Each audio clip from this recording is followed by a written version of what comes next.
Om Swastiastu. Selamat pagi anak-anak. Apa kabar? Pastinya Anda sekarang sangat berbahagia. Anda tahu kenapa Bapak katakan Anda berbahagia? Karena masih banyak di luar sana yang belum mendapatkan kesempatan seperti Anda sekarang ini. Anda benar-benar hebat, keren. Bapak suka kalian. Baik anak-anak, apa yang Anda capai itu tidak lepas dari karunia yang Maha Kuasa.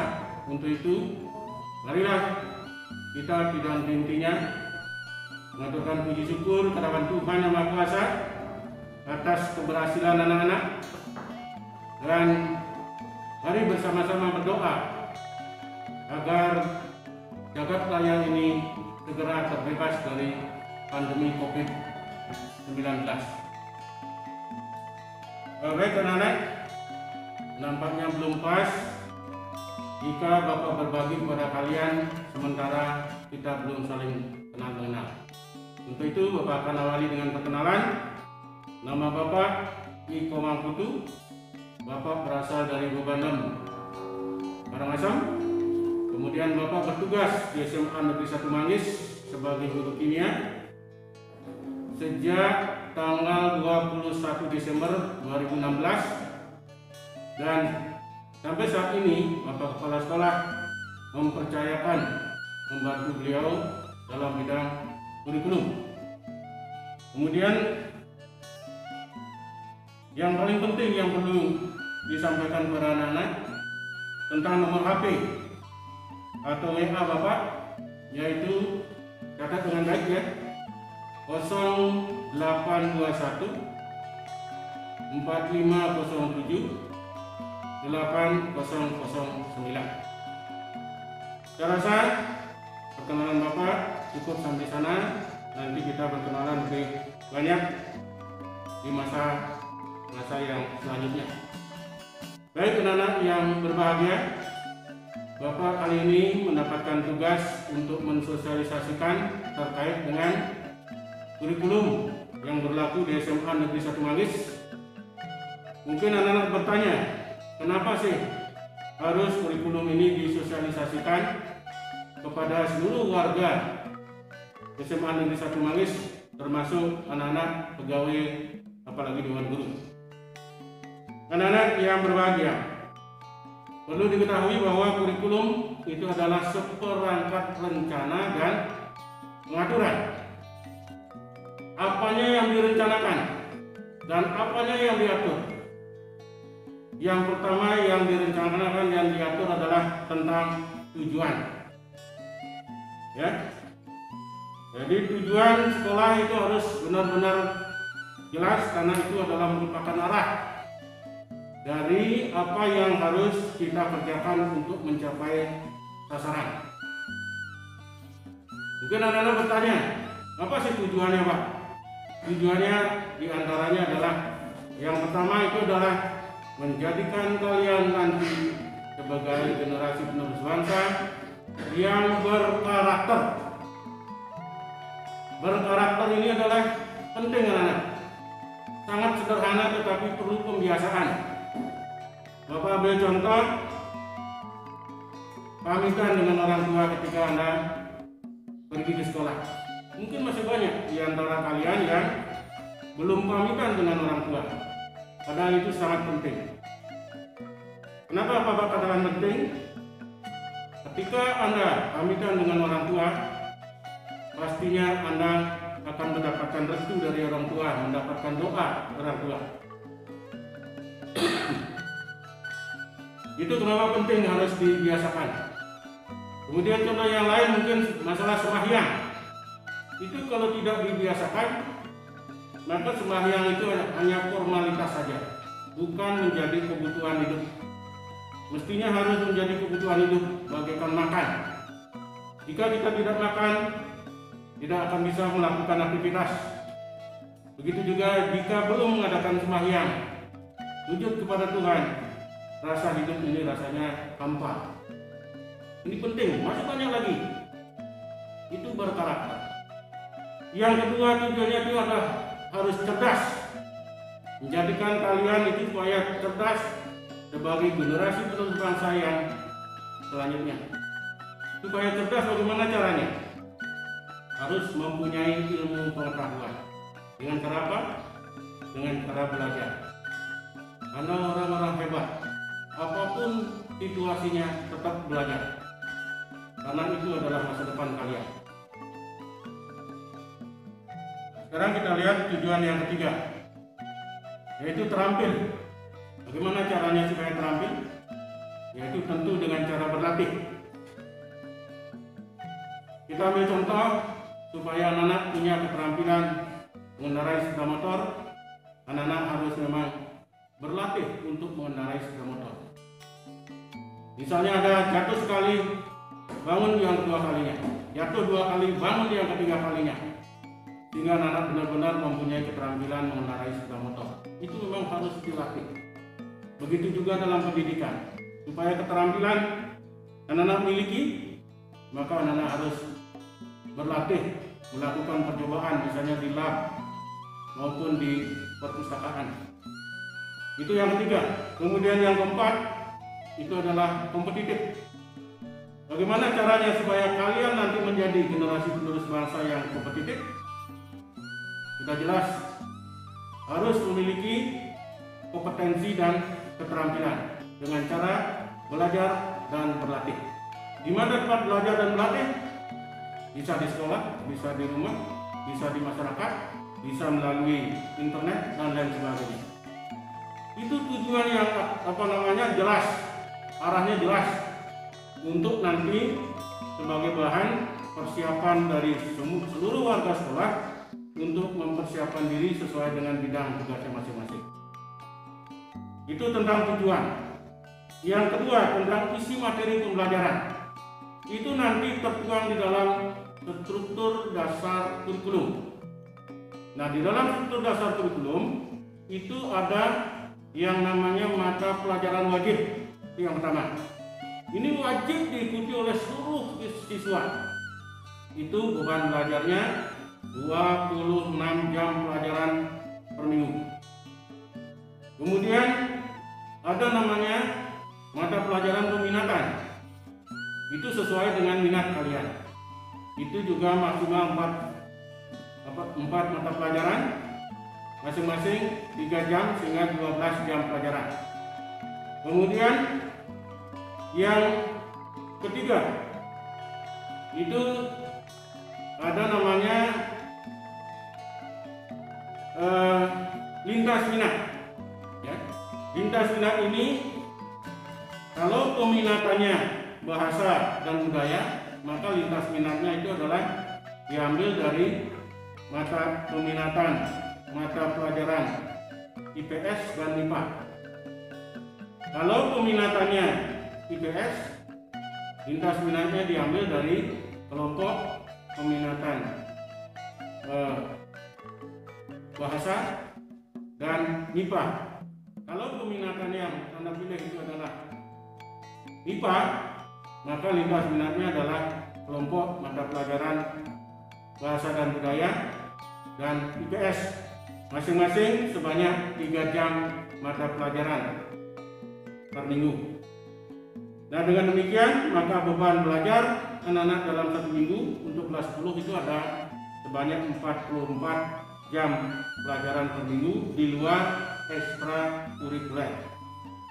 Itu tentang lintas minat. Nah, di dalam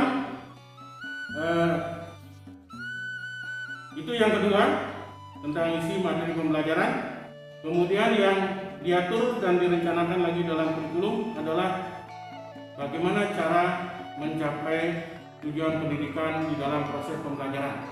Itu nanti tertuang di dalam RPP, yaitu rencana pelaksanaan pembelajaran.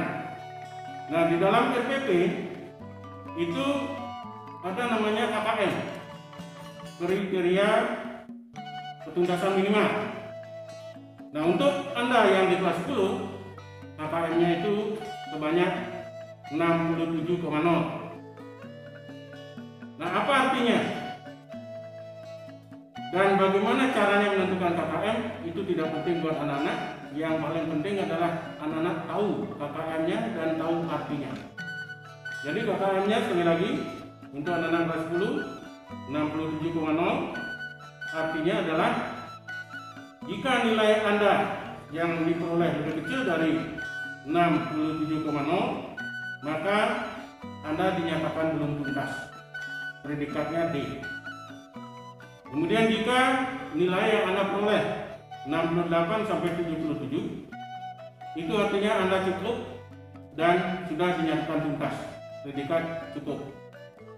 Kemudian jika nilai 78 sampai dengan 88 itu artinya Anda sudah tuntas dengan predikat baik. Dan jika nilainya lebih besar atau sama dengan 89,0 Anda itu berarti sudah tuntas dan predikatnya amat baik. Itu arti daripada KKM. Sedangkan cara menentukan KKM itu nanti akan ditentukan oleh Dewan Guru. Nah, itulah yang harus direncanakan dan diatur di dalam kurikulum. Nah, ini harus jelas dikuasai oleh semua warga sekolah. Nah, berikutnya yang perlu kami sosialisasikan kepada anak-anak yaitu tentang latar belakang penyempurnaan kurikulum. Latar belakangnya itu ada dua. Yang pertama tentang tantangan internal, yang kedua ada tantangan eksternal. Tantangan internal bahwasanya ada tuntutan pemenuhan daripada 8 standar nasional pendidikan. Itu tantangan yang internal yang pertama. Tantangan internal yang kedua, bahwasanya usia produktif. Yang usia produktif itu adalah usia 15 sampai dengan 64 tahun. Itu jauh lebih banyak dibandingkan dengan usia yang tidak produktif, yaitu anak-anak dan lanjut usia. Dan bahkan usia produktif seperti Anda ini itu akan terjadi puncaknya pada tahun 2020 sampai 2035. Jadi Anda yang memiliki usia produktif harus benar-benar disiapkan, dibekali dengan pengetahuan dan keterampilan, sehingga nanti anak-anak tidak menjadi beban daripada bangsa Indonesia ini. Itu tantangan internal. Kemudian tantangan internal yang ketiga adalah adanya perubahan pola pikir. Bahwasanya negara kita sekarang pola pikirnya sudah berubah dari pola pikir yang tradisional dan agraris menjadi modern dan industrialisasi. Itu tantangan internal. Kemudian yang kedua tantangan eksternal. Sekarang ini kita berada dalam era globalisasi, era modernisasi, era digitalisasi. Maka sebagai generasi penerus bangsa seperti Anda, mau tidak mau, suka tidak suka, senang tidak senang, siap tidak senang, Anda harus menerima. Caranya bagaimana? Persiapkan diri supaya Anda memiliki sumber daya yang bersaing. Nah, itulah dasarnya kenapa kurikulum ini setiap tahun harus direvisi karena sesuai dengan tuntutan zaman yang berlaku saat itu. Nah, kemudian di samping itu yang perlu Bapak sampaikan ada namanya pengembangan diri. Pengembangan diri ada yang wajib dan ada yang pilihan. Yang wajib itu adalah pramuka.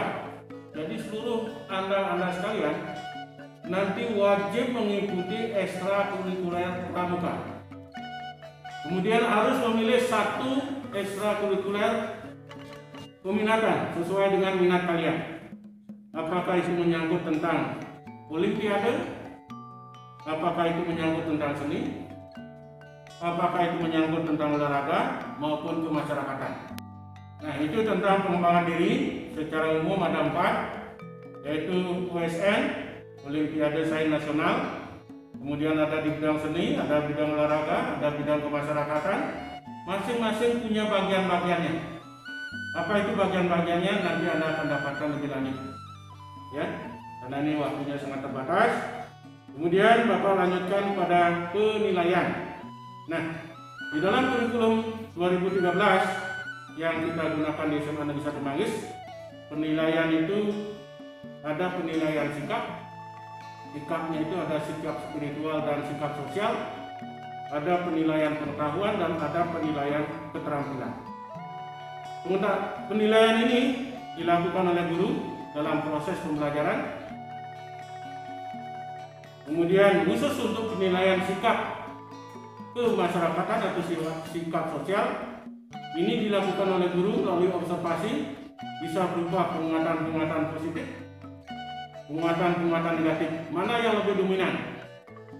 Kalau penguatan positifnya dominan, maka sikap sosialnya berarti baik. Kalau penguatan negatifnya yang dominan, berarti sikap sosialnya itu adalah kurang. Perlu diketahui, sikap menjadi salah satu poin untuk menentukan kenaikan kelas. Sedangkan untuk pengetahuan dan keterampilan itu dilakukan melalui penilaian harian atau ulangan harian, penilaian tengah semester atau penilaian akhir semester. Sedangkan penilaian oleh pemerintah itu nanti adalah merupakan ujian nasional, yang mana ujian nasional untuk tahun pelajaran yang lalu itu karena sesuatu dan lain hal, pemerintah membatalkan pelaksanaan ujian nasional dimaksud. Berikut tentang kenaikan kelas, ini harus dipahami anak-anak. Jadi persyaratan untuk seorang siswa dinyatakan naik kelas nanti, yang jelas pertama memiliki nilai sikap minimal baik seperti apa yang Bapak sampaikan tadi. Yang kedua, mengikuti dan menyelesaikan semua mata pelajaran dalam 1 tahun. Jadi bukan hanya mengikuti saja, tapi harus diselesaikan. Tugas-tugas yang dikasih, ulangan harus diikuti, itu harus semuanya diselesaikan. Kemudian yang ketiga, nilai mata pelajaran akhlak mulia seperti agama dan budi pekerti, PKWN, itu minimal harus baik. Kemudian hanya boleh ada 2 aspek penilaian yang mendapat di bawah KKM. Tadi Bapak katakan KKM-nya 67. Kalau ada misalnya 1 mata pelajaran, ada 2 aspeknya, aspek pengetahuan dan keterampilan masing-masing di bawah 67, berarti sudah terpenuhi 2 persyaratan, yaitu 2 aspek penilaian di bawah KKM. Kemudian yang berikutnya adalah kehadiran kumulatif, itu minimal 85% dalam 1 tahun. Kalau kita lihat waktu efektif kita dalam 1 semester 111 hari, maka Anda harus hadir minimal 83 hari untuk setiap mata pelajaran. Nah, itulah yang perlu Bapak sampaikan kepada anak-anak sebagai bekal untuk mengikuti semua proses yang berlaku di SMA Negeri 1 Manggis. Sebelum Bapak akhiri, sebagai closing, sebagai penutup, apa yang perlu Bapak sampaikan adalah sebagai berikut. Anak-anakku, sekarang ini adalah Indonesia bahkan dunia sedang dilanda dengan pandemi COVID-19. Pendidikan tidak boleh berhenti, tidak boleh mengalami stagnasi. Oleh karena itu, maka sesuai dengan kalender pendidikan, apapun situasinya, meskipun situasi pandemi COVID, proses belajar mengajar dalam dunia pendidikan tetap berlangsung sesuai dengan kalender pendidikan dimulai hari ini, tanggal 13 Juli tahun 2020. Jadi tetap berlangsung. Oleh karena itu, jangan anak-anak mempunyai anggapan bahwa karena ini masih situasinya COVID-19, terus anak-anak pakai kesempatan untuk tidak mengikuti proses. Itu sangat keliru.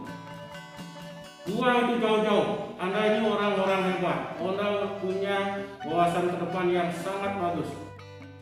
Maka manfaatkan momen ini. Apapun situasinya, anggap itu adalah tantangan. Yang penting kita harus tetap produktif. Jadi kalau anak-anak dalam pendidikan tetap belajar seperti biasa, kami tetap mengajar seperti biasa, terus dan aman, tetap produktif tetapi aman dari COVID-19. Bagaimana caranya? Ada dua hal, sangat gampang sebenarnya itu. Yang pertama dari internal. Dari internal apa itu? Jaga imunitas tubuh kita. Bagaimana caranya menjaga? Makan makanan dan minum minuman yang bergizi. Yang kedua, istirahat yang cukup. Jangan baru ada situasi seperti ini, justru anak-anak pakai kesempatan bergadang sampai larut malam, hingga besoknya jam 9 belum bangun. Kemudian bagaimana caranya selain meningkatkan imunitas tubuh kita? Jadi dalam tubuh kita itu sebenarnya ada tentaranya yang siap melawan serangan apapun bentuknya dari luar. Coba bayangkan kalau kita tidak mempunyai imunitas.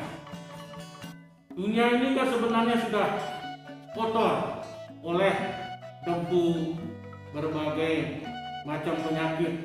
Kalau kita tidak mempunyai kekebalan tubuh, mungkin kita tidak akan bisa bertahan.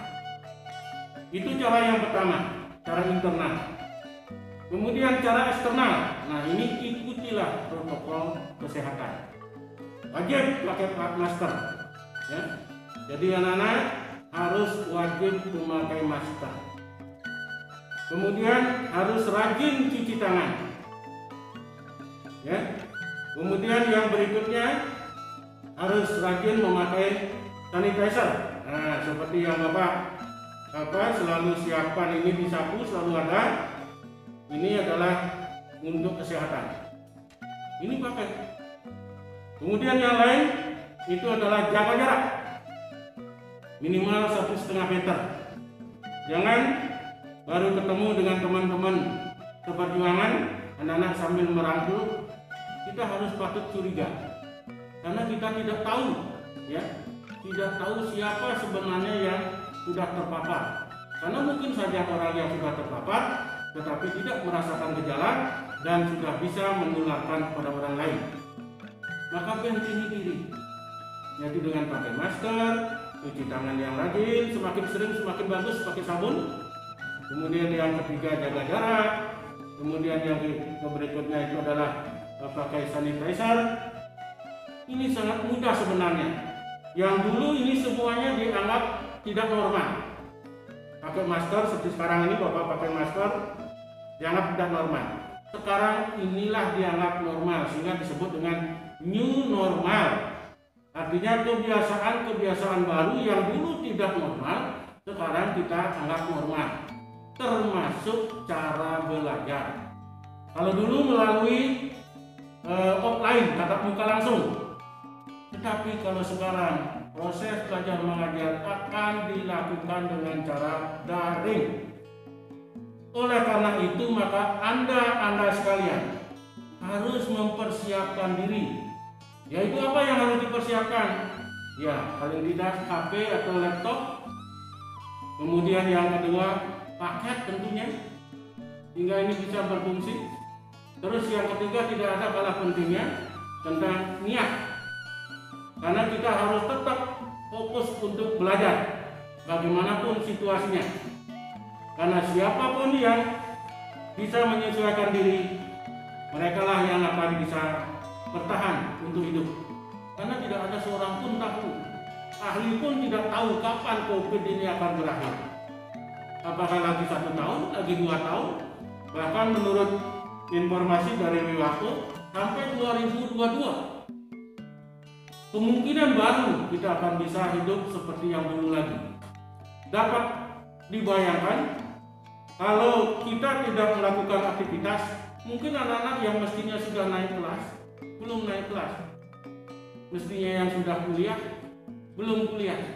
Coba bayangkan lagi tahun 2022, berarti Anda sekarang sudah kelas 10, 2 tahun lagi 2022 Anda sudah kelas 3. Kalau tidak melakukan aktivitas berarti Anda masih di kelas 1. Coba bayangkan, semuanya akan kacau. Itulah makanya mari kita bersama-sama dengan kesadaran penuh berkolaborasi antara Anda dengan orang tua, berikan pemahaman agar bisa saling mendukung untuk bisa anak-anak belajar mempersiapkan diri proses pembelajaran secara daring.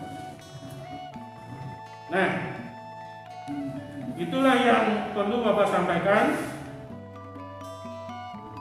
Mudah-mudahan apa yang Bapak sampaikan ada manfaatnya, dan jika ada hal-hal yang kurang berkenan, mohon maaf yang sebesar-besarnya. Dan kalau nanti ada pertanyaan, silakan Anda bisa tulis lewat WA 0821 4507 8009. Itu catat dengan baik, karena itu nantinya kita perlu komunikasi lebih lanjut untuk mengintensifkan kita di dalam proses pembelajaran.